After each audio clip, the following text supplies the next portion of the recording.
going to continue to look at our shun endings.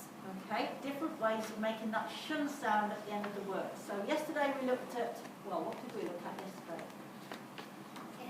S-I-O-N. And last week we looked at C-I-A-N and T-I-O-N. Good. So lots of different possibilities for shun endings. Today we're going to look at double S-I-O-N. Often when the root word ends in double S or M-I-T, but not always. Unfortunately, with the English language there are often exceptions. So we could have, let's think of an example. We could have the word admit. When you let somebody in, you admit them into something, and then admission.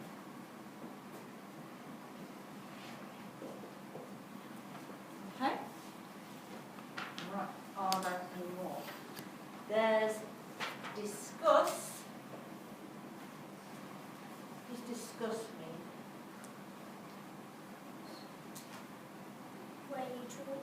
Yeah, have a discussion about something, you have a talk about something. Good, well done. So you have a chat about something. So if we had a discussion together, we'd have a chat about something, we'd discuss something. So, discuss, and the shun ending will be Discussion. discussion.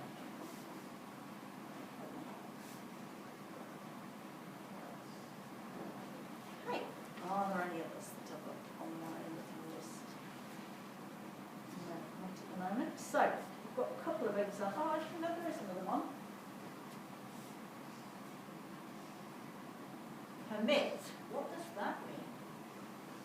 Permit. Does it mean like permission? Yes, it does. Well done. If you say to me, would you permit me to go to the office, Mrs. Pederson? Yeah, you're asking for that permission, aren't you? Good. Okay, so permit, and quite right, permission. We're asking for permission. When we take you on a school journey, we ask for permission from home to take you, don't we? So permission. So admit, admission, discuss, discussion, permit, permission. There are other examples, but they're just three so that you get the idea of the double S-I-O-N. Usually when the root word ends in double S, like discuss, or admit, like admit, permit. Okay? Right. The next two are much more unusual. We don't get these very often, but they are still shun endings. The T-I-A-N. Can anybody think of anything that begins with, that ends, sorry, in T-I-A-N? No, it's usually when it's discussing a place. So, if something comes from Egypt, it's Egyptian. Yeah, that goes with this one. Well done, well spotted.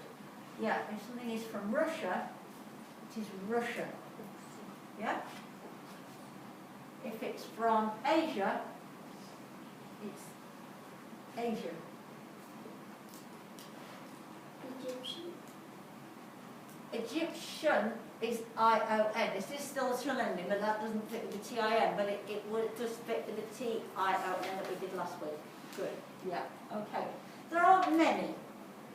Okay, but there are just one or two. The other one, that's an interesting one.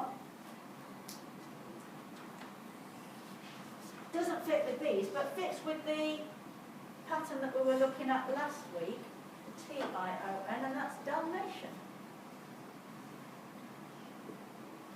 Talking about names and things. Do you know what a Dalmatian is? Everybody know what Dalmatian is? It's a white dog with black spots. It is, yeah. Yeah, it is. Good. Well done. Okay, so there are shun endings. Double S-I-O-N, but these are less common, but you still need to be aware of them. And then for our 5-6 spelling words, we talked about committee yesterday. What rule does that follow? Everybody? Short vowel, double consonant. Short vowel, double consonant, short vowel, double consonant. Today we're going to look at bruise. Just write it again so you can see it nice and clearly. Can anybody spot tend to go wrong with bruise? Is it the I? It is, yes. It's that U and then followed by an I. That's usually where people go wrong. You don't really hear the I very clearly. You don't sort of think of it as bruise, do you? What is a bruise?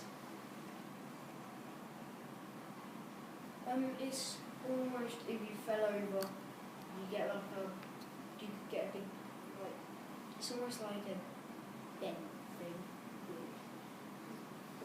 It's not so much a dent, but you're on the right lines.